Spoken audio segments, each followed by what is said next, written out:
So hopefully the peanut gallery doesn't make too much noise. But this is my 02 Polaris Magnum 500 RMK edition. Picked this up at the latter part of 2014, about October or so. It is a work machine, sort of do all around the house and whatnot as far as hauling firewood.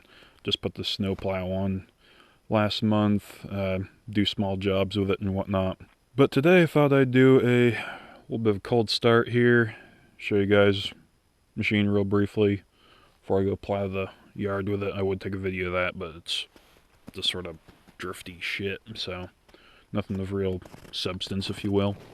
The kind of interesting thing about this, with being the RMK edition, which Rocky Mountain King, I guess it's a designation usually used for Polaris's snow machines, is that this particular machine is full-time all-wheel drive. I don't think it's technically four-wheel drive, since there isn't really a transfer case. It just sort of, when it senses slippage, it sends power to the wheels that aren't slipping, kind of a thing. Not all an expert on four-wheelers, since this is my first and only one. And also, stuff online sort of contradicts one thing to the other and whatnot as to what the hell really sets this thing apart, other than it being full-time all-wheel drive. I've heard something about, read things that the wheels and tires are beefier than the standard Magnum, and that what am I going for here? It locks in the differential rather than in the hubs as far as where the power gets sent. It's full shaft drive, no chains, which I like. And so far this machine's been flawless pretty much.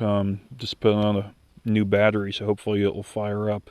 It's about 20 degrees Fahrenheit right now. It was -8 this morning and about 5 above all day yesterday. There we go.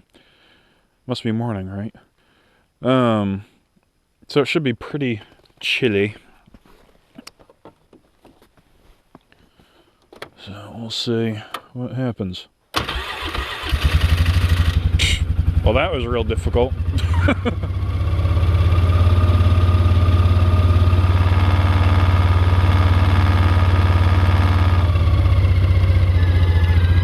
Before I put the new battery in, she wouldn't have done that. I would have had to resort to pull starting it. So that's a pleasant change. I picked this thing up on Craigslist, but it was at a dealer, and the guy who owned it previously traded in for a side-by-side because, quote, his Puerto Rican mail-order bride got clotheslined on the machine, and so he traded in for a side-by-side so he could be driving and she wouldn't get possibly injured. The result of that incident meant that the master cylinder here for the brakes, although I'm gonna guess they didn't replace that screw since it's all rusted to hell already. Master cylinder got replaced. New speedo, although they didn't do a very good job sealing that, as you can see by all the condensation in there. I'm gonna finally mess around with that maybe sometime this summer, but probably won't. Just one of those things, oh yeah, I'll get to that, and then never do. And you can see it sort of got some road rash going on the headlights around there. And also they somehow managed to bust this side footboard too. So that's brand new as well. But all in all, it's a pretty damn good machine, I think. Works quite well. Got 2,000-pound Warn winch in the front. Don't have the synthetic plow rope or the bigger fair lead on the bottom, so sorry if those of you who actually plow with four-wheelers on a consistent basis, I'm sure will nitpick and whatnot. That, and if you look at it square on, you'll notice it's sitting like that because I had to get the universal mount deal in order to put this plow on there, and was doing it at 10 o'clock at night in the dark, obviously. Working with headlamps and shit and laying right underneath the machine, whatnot. So when you're that close, you can't really orient things, and I was in a rush anyway, so the thing works, so hell with it. I'll run with it this winter, and then